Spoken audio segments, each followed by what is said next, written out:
Chris from Hockey Tutorial here. Today we're taking a quick look at skate care videos. So this is just going to be a little tip that you can try and consider when you come off the ice after skating or playing hockey. It's just some methods that you can try and use to keep your skates nice and dry, just to extend their lifetime so you can get the most out of them. So what we have here is my skates. You can see that they are pretty wet. I've just finished a session here at Milton Keynes Ice Rink. So what I'm going to do, first thing I'm going to do is just dry the skate blades with some paper towels. You can use a real towel if you like, but I just prefer paper ones because I can just throw them away when I'm done. It means that I don't have to carry a wet towel with me in my bag. So I'm just going to start off by drying the skate blade. You may have stainless steel blades on your skates, but it's still a good idea to dry them just to get the most out of them. The most important part while you're drying the skates is just to make sure you get inside all of these small ridges and gaps inside the skate holder, make sure those are dry, and also the blades, so the bolts and your rivets over there. The blade might be stainless steel, but your rivets and your bolts will not be stainless. So it means that they will get rusty if you don't maintain them, which means that you're not going to get the best time out of your skates. So as we said, we're just going to go over the blade, dry that off, move on to the rivets over here. As we said, these are going to be probably the most important part of the blade you want to keep dry. You'll notice on skates that people have had for quite some time, you'll find rust over there, which means that those bolts will be slightly weakened.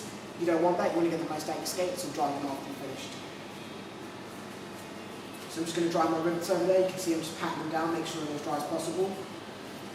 Move on to the other side, same again. Going inside all the little ridges inside the blade holder, making sure those are nice and dry.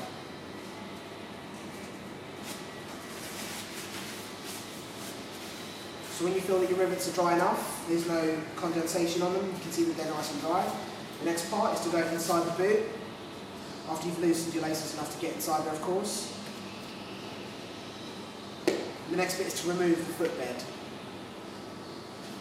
You can see that my footbed is completely soaked. Now what that means is that if I just dry the base of my skate and put my skates away without removing the footbed and drying that off, after a while, the skates will start to smell, and you don't want that because it means that because of the moisture you get bacteria build up, and you don't want that to happen. So I'll take the footbed out, I'm just going to get another paper towel, go inside the skate, dry the base again so the rivets inside the boot don't get rusted.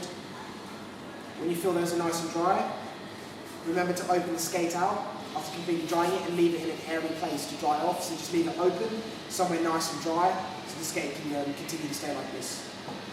The last bit, of course, is to just dry your footbed.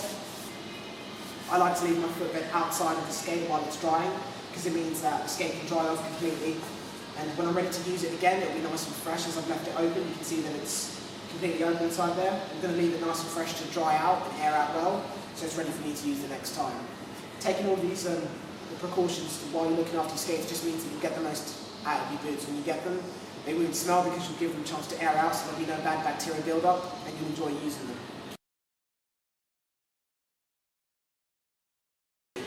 So what I'm going to do is just completely undo the laces, just so I can get into the skate and also so the air can get into the skate so it can dry off properly.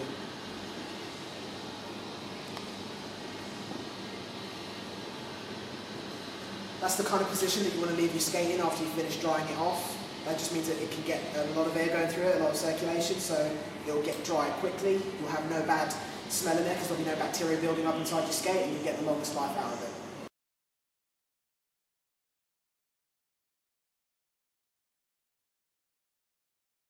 The last bit I like to do is grab one of these soakers. They're not really blade protectors, so you can't walk in them. They're just something to place over your skate blade, so if you've got it in a bag or somewhere, number one, the skate blade doesn't get damaged, and also it keeps the blades dry.